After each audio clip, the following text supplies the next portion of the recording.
Historical background. The British came to India in 1600 as traders, in the form of East India Company, which had the exclusive right of trading in India under a charter granted by Queen Elizabeth I.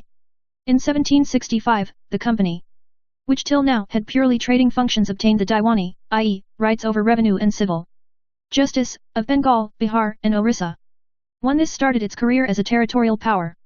In 1858, in the wake of the Sepoy Mutiny, the British Crown assumed direct responsibility for the governance of India. This rule continued until India was granted independence on August 15, 1947. With independence came the need of a constitution. As suggested by M. N. Roy, a pioneer of communist movement in India and an advocate of radical democratism, in 1934, a constituent assembly was formed for this purpose in 1946, and on January 26, 1950, the constitution came into being. However, various features of the Indian constitution and polity have their roots in the British rule. There are certain events in the British rule that laid down the legal framework for the organization and functioning of government and administration in British India. These events have greatly influenced our constitution and polity. They are explained here in a chronological order. THECOMPANYR Yule, 1773-1858. Regulating Act of 1773. This act is of great constitutional importance as, a. It was the first step taken by the British government to control and regulate the affairs of the East India Company in India, b. It recognized, for the first time, the political and administrative functions of the company, and, c. It laid the foundations of central administration in India. Features of the Act. 1. It designated the Governor of Bengal as the Governor-General of Bengal and created an executive council of 4 members to assist him. The first such Governor-General was Lord Warren Hastings. 2. It made the governors of Bombay and Madras presidencies subordinate to the Governor-General of Bengal, unlike earlier, when the 3 presidencies were independent of one another. 3. It provided for the establishment of a Supreme Court at Calcutta, 1774, comprising 1 Chief Justice and 3 other judges. 4. It prohibited the servants of the company from engaging in any private trade or accepting presents or bribes from the natives. 1. Historical background. 5. It strengthened the control of the British government over the company by requiring the Court of Directors, governing body of the company, to report on its revenue, civil, and military affairs in India. Pitt's India Act of 1784. In a bid to rectify the defects of the Regulating Act of 1773, the British Parliament passed the Amending Act of 1781, also known as the Act of Settlement. The next important act was the Pitt's India Act 2 of 1784. Features of the Act. 1. It distinguished between the commercial and political functions of the company. 2. It allowed the Court of Directors to manage the commercial affairs but created a new body called Board of Control to manage the political affairs. Thus, it established a system of double government. 3. It empowered the Board of Control to supervise and direct all operations of the civil and military government or revenues of the British possessions in India. Thus, the Act was significant for 2 reasons. First, the company's territories in India were for the first time called the British possessions in India, and second, the British government was given the supreme control over company's affairs and its administration in India. Charter Act of 1833. This act was the final step towards centralization in British India. Features of the Act. 1. It made the Governor-General of Bengal as the Governor-General of India and vested in him all civil and military powers. Thus, the Act created, for the first time, a Government of India having authority over the entire territorial area possessed by the British in India. Lord William Bentinck was the first Governor-General of India. 2. It deprived the Governor of Bombay and Madras of their legislative powers. The Governor-General of India was given exclusive legislative powers for the entire British India. The laws made under the previous acts were called as regulations, while laws made under this act were called as acts. 3. It ended the activities of the East India Company as a commercial body, which became a purely administrative body. It provided that the company's territories in India were held by it in trust for His Majesty, his heirs, and successors. 4. The Charter Act of 1833 attempted to introduce a system of open competition for selection of civil servants, and stated that the Indians should not be debarred from holding any place, office, and employment under the company. However, this provision was negated after opposition from the Court of Directors. Charter Act of 1853. This was the last of the series of Charter Acts passed by the British Parliament between 1793 and 1853. It was a significant constitutional landmark. Features of the Act. 1. It separated, for the first time, the legislative and executive functions of the Governor-General's Council. It provided for addition of 6 new members called legislative councillors to the council. In other words, it established a separate Governor-General's Legislative Council which came to be known as the Indian Central Legislative Council. This legislative wing of the council functioned as a mini-parliament, adopting the same procedures as the British Parliament. Thus, legislation, for the first time, was treated as a special function of the government, requiring special machinery and special process.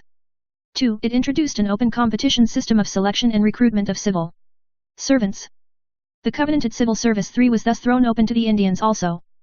Accordingly, the Macaulay Committee, the Committee on the Indian Civil Service, was appointed in 1854. 3. It extended the company's rule and allowed it to retain the possession of Indian territories on trust for the British Crown. But, it did not specify any particular period. Unlike the previous charters, this was a clear indication that the company's rule could be terminated at any time the Parliament liked. 4. It introduced, for the first time, local representation in the Indian Central Legislative Council. Of the 6 new legislative members of the Governor-General's Council, 4 members were appointed by the local, provincial, governments of Madras, Bombay, Bengal, and Agra. The Crown Rule, 1858-1947. Government of India Act of 1858. This significant act was enacted in the wake of the Revolt of 1857, also known as the First War of Independence or the Sepoy Mutiny. The act, known as the Act for the Good Government of India, abolished the East India Company, and transferred the powers of government, territories, and revenues to the British Crown. Features of the Act. 1. It provided that India henceforth was to be governed by, and in the name of, Her Majesty. It changed the designation of the Governor-General of India to that of Viceroy of India. He, Viceroy, was the direct representative of the British Crown in India. Lord Canning thus became the first Viceroy of India. 2. It ended the system of double government by abolishing the Board of Control and Court of Directors. 3. It created a new office, Secretary of State for India, vested with complete authority and control over Indian administration. The Secretary of State was a member of the British Cabinet and was responsible ultimately to the British Parliament. 4. It established a 15-member Council of India to assist the Secretary of State for India. The Council was an advisory body. The Secretary of State was made the chairman of the Council. 5. It constituted the Secretary of State in Council as a body corporate, capable of suing and being sued in India and in England. The Act of 1858 was, however, largely confined to the improvement of the administrative machinery, by which the Indian government was to be supervised and controlled in England. It did not alter in any substantial way the system of government that prevailed in India. 4. Indian Councils Act of 1861, 1892 and 1909. After the Great Revolt of 1857, the British government felt the necessity of seeking the cooperation of the Indians in the administration of their country. In pursuance of this policy of association, 3 acts were enacted by the British Parliament in 1861, 1892 and 1909. The Indian Councils Act of 1861 is an important landmark in the constitutional and political history of India. Features of the Act of 1861. 1. It made a beginning of representative institutions by associating Indians with the lawmaking process. It thus provided that the Viceroy should nominate some Indians as non-official members of his expanded council. In 1862, Lord Canning, the then Viceroy, nominated 3 Indians to his legislative council: the Raja of Benares, the Maharaja of Paichala and Sir Dinkar Rao. 2. It initiated the process of decentralization by restoring the legislative powers to the Bombay and Madras presidencies. It thus reversed the centralizing tendency that started from the Regulating Act of 1773 and reached its climax under the Charter Act of 1833. This policy of legislative devolution resulted in the grant of almost complete internal autonomy to the provinces in 1937. 3. It also provided for the establishment of new legislative councils for Bengal, North Western Frontier Province, NWFP, and Punjab, which were established in 1862, 1866 and 1897 respectively. 4. It empowered the Viceroy to make rules and orders for the more convenient action of business in the Council. It also gave a recognition to the portfolio system, introduced by Lord Canning in 1859. Under this, a member of the Viceroy's Council was made in charge of one or more departments of the government and was authorized to issue final orders on behalf of the Council on matters of his department. 5. It empowered the Viceroy to issue ordinances, without the concurrence of the Legislative Council, during an emergency. The life of such an ordinance was 6 months. Features of the Act of 1892. 1. It increased the number of additional, non-official, members in the central and provincial legislative councils, but maintained the official majority in them. 2. It increased the functions of legislative councils and gave them the power of discussing the budget. 5. And addressing questions to the executive. 3. It provided for the nomination of some non-official members of the A. Central Legislative Council by the Viceroy on the recommendation of the Provincial Legislative Councils and the Bengal Chamber of Commerce, and B. That of the Provincial Legislative Councils by the Governors on the recommendation of the District Boards, Municipalities, Universities, Trade Associations, ZAMI and Chambers. The Act made a limited and indirect provision for the use of election in filling up some of the non-official seats both in the central and provincial legislative councils. The word election was, however, not used in the Act. The process was described as nomination made on the recommendation of certain bodies. 6. Features of the Act of 1909. This Act is also known as Morley Minto Reforms. Lord Morley was the then Secretary of State for India and Lord Minto was the then Viceroy of India. 1. It considerably increased the size of the legislative councils, both central and provincial. The number of members in the Central Legislative Council was raised from 16 to 60. The number of members in the provincial legislative councils was not uniform. 2. It retained official majority in the Central Legislative Council but allowed the provincial legislative councils to have non-official majority. 3. It enlarged the deliberative functions of the legislative councils at both the levels. For example, members were allowed to ask supplementary questions, move resolutions on the budget, and so on. 4. It provided, for the first time, for the association of Indians with the executive councils of the Viceroy and Governors. Satyendra Prasad Sinha became the first Indian to join the Viceroy's Executive Council. He was appointed as the law member. 5. It introduced a system of communal representation for Muslims by accepting the concept of separate electorate. Under this, the Muslim members were to be elected only by Muslim voters. Thus, the Act legalized communalism and Lord Minto came to be known as the father of communal electorate. 6. It also provided for the separate representation of presidency corporations, chambers of commerce, universities, and ZAMI. Government of India Act of 1919. On August 20, 1917, the British government declared, for the first time, that its objective was the gradual introduction of responsible government in India. 7. The Government of India Act of 1919 was thus enacted, which came into force in 1921. This act is also known as Montagu-Chelmsford Reforms. Montagu was the Secretary of State for India and Lord Chelmsford was the Viceroy of India. Features of the Act. 1. It relaxed the central control over the provinces by demarcating and separating the central and provincial subjects. The central and provincial legislatures were authorized to make laws on their respective list of subjects. However, the structure of government continued to be centralized and unitary. 2. It further divided the provincial subjects into two parts: transferred and reserved. The transferred subjects were to be administered by the governor with the aid of ministers responsible to the Legislative Council. The reserved subjects, on the other hand, were to be administered by the governor and his executive council without being responsible to the Legislative Council. This dual scheme of governance was known as diarchy, a term derived from the Greek word diarchy, which means double rule. However, this experiment was largely unsuccessful. 3. It introduced, for the first time, bicameralism and direct elections in the country. Thus, the Indian Legislative Council was replaced by a bicameral legislature, consisting of an upper house, Council of State, and a lower house, Legislative Assembly. The majority of members of both the houses were chosen by direct election. 4. It required that the 3 of the 6 members of the Viceroy's Executive Council, other than the Commander-in-Chief, were to be Indian. 5. It extended the principle of communal representation by providing separate electorates for Sikhs, Indian Christians, Anglo-Indians, and Europeans. 6. It granted franchise to a limited number of people on the basis of property, tax or education. 7. It created a new office of the High Commissioner for India in London and transferred to him some of the functions hitherto performed by the Secretary of State for India. 8. It provided for the establishment of a Public Service Commission. Hence, a Central Public Service Commission was set up in 1926 for recruiting civil servants. 8.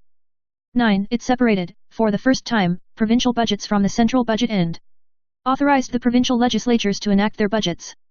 10. It provided for the appointment of a statutory commission to inquire into and report on its working after 10 years of its coming into force.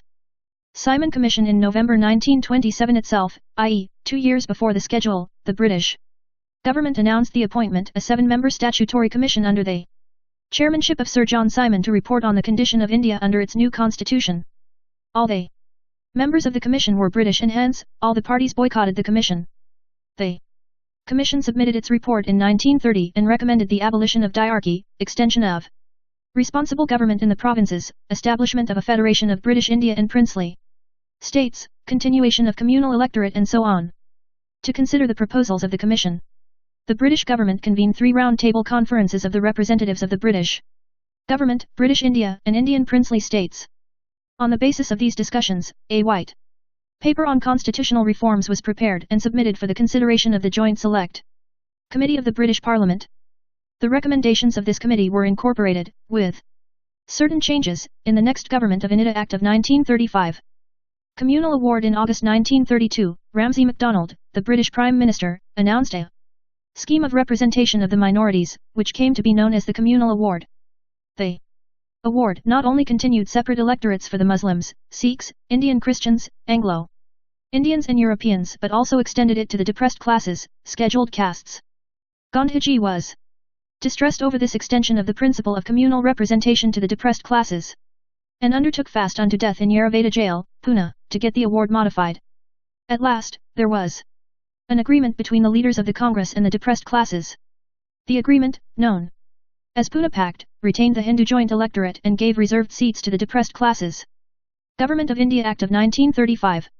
The Act marked a second milestone towards a completely responsible government in India. It was a lengthy and detailed document having 321 sections and 10 schedules. Features of the Act. 1. It provided for the establishment of an all-India federation consisting of provinces and princely states as units. The Act divided the powers between the centre and units in terms of 3 lists: federal list, for centre, with 59 items, provincial list, for provinces, with 54 items, and the concurrent list, for both, with 36 items. Residuary powers were given to the viceroy. However, the federation never came into being as the princely states did not join it. 2. It abolished diarchy in the provinces and introduced provincial autonomy in its place. The provinces were allowed to act as autonomous units of administration in their defined spheres. Moreover, the Act introduced responsible governments in provinces, that is, the governor was required to act with the advice of ministers responsible to the provincial legislature. This came into effect in 1937 and was discontinued in 1939. 3. It provided for the adoption of diarchy at the centre. Consequently, the federal subjects were divided into reserved subjects and transferred subjects. However, this provision of the Act did not come into operation at all. 4. It introduced bicameralism in 6 out of 11 provinces. Thus, the legislatures of Bengal, Bombay, Madras, Bihar, Assam, and the United Provinces were made bicameral, consisting of a legislative council, upper house, and a legislative assembly, lower house. However, many restrictions were placed on them. 5. It further extended the principle of communal representation by providing separate electorates for depressed classes, scheduled castes, women, and labor workers. 6. It abolished the Council of India, established by the Government of India Act of 1858. The Secretary of State for India was provided with a team of advisors. 7. It extended franchise. About 10% of the total population got the voting right. 8. It provided for the establishment of a Reserve Bank of India to control the currency and credit of the country. 9. It provided for the establishment of not only a Federal Public Service Commission, but also a Provincial Public Service Commission and Joint Public Service Commission for 2 or more provinces. 10. It provided for the establishment of a federal court, which was set up in 1937. Indian Independence Act of 1947. On February 20, 1947, the British Prime Minister Clement Attlee declared that the British rule in India would end by June 30, 1948, after which the power would be transferred to responsible Indian hands. This announcement was followed by the agitation by the Muslim League demanding partition of the country. Again on June 3, 1947, the British government made it clear that any constitution framed by the Constituent Assembly of India, formed in 1946, cannot apply to those parts of the country which were unwilling to accept it. On the same day, June 3, 1947, Lord Mountbatten, the Viceroy of India, put forth the partition plan, known as the Mountbatten Plan. The plan was accepted by the Congress and the Muslim League. Immediate effect was given to the plan by enacting the Indian Independence Act 9, 1947. Features of the Act. 1. It ended the British rule in India and declared India as an independent and sovereign State from August 15, 1947.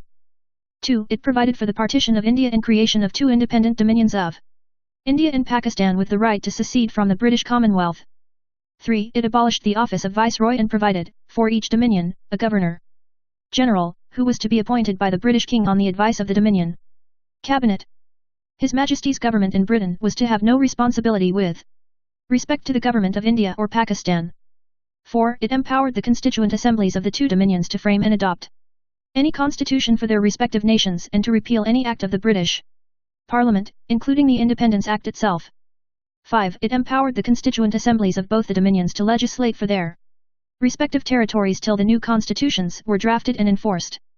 No act of the British Parliament passed after August 15, 1947 was to extend to either of the new dominions unless it was extended thereto by a law of the legislature of the Dominion. 6. It abolished the office of the Secretary of State for India and transferred his functions to the Secretary of State for Commonwealth Affairs. 7. It proclaimed the lapse of British paramountcy over the Indian princely states and treaty relations with tribal areas from August 15, 1947. 8. It granted freedom to the Indian princely states either to join the Dominion of India or Dominion of Pakistan or to remain independent. 9. It provided for the governance of each of the dominions and the provinces by the Government of India Act of 1935, till the new constitutions were framed. The dominions were however authorized to make modifications in the Act. 10. It deprived the British monarch of his right to veto bills or ask for reservation of certain bills for his approval. But, this right was reserved for the Governor-General. The Governor-General would have full power to assent to any bill in the name of His Majesty. 11. It designated the Governor-General of India and the provincial governors as constitutional, nominal, heads of the states. They were made to act on the advice of the respective Council of Ministers in all matters. 12. It dropped the title of Emperor of India from the royal titles of the King of England.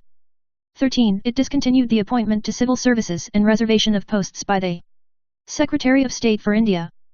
The members of the civil services appointed before August 15, 1947 would continue to enjoy all benefits that they were entitled to till that time. At the stroke of midnight of 14-15 August, 1947, the British rule came to an end and power was transferred to the two new independent dominions of India and Pakistan. 10. Lord Mountbatten became the first Governor-General of the new Dominion of India. He swore in Jawaharlal Nehru as the first Prime Minister of independent India. The Constituent Assembly of India, formed in 1946, became the Parliament of the Indian Dominion. Table 1.1 Interim Government, 1946. SL. No. Members' portfolios held. 1. Jawaharlal Nehru External Affairs and Commonwealth Relations. 2. Sardar Vallabhbhai Patel Home, Information and Broadcasting. 3. Dr. Rajendra Prasad Food and Agriculture. 4. Dr. John Mathai Industries and Supplies. 5. Jajavan Ram Labor. 6. Sardar Baldev Singh Defense. 7. Ch. Babha Works, Mines and Power. 8. Liaquat Ali Khan Finance. 9. Abdur Rabnish Tar Posts and Air. 10. Asaf Ali Railways and Transport. 11. C. Rajagopalakari Education and Arts. 12. II. Chandragar Commerce. 13. Ghaznafar Ali Khan Health. 14. Yogi Nd Irnath Mandal Law. Note, the members of the interim government were members of the Viceroy's Executive Council. The Viceroy continued to be the head of the council. But, Jawaharlal Nehru was designated as the Vice President of the Council. Table 1.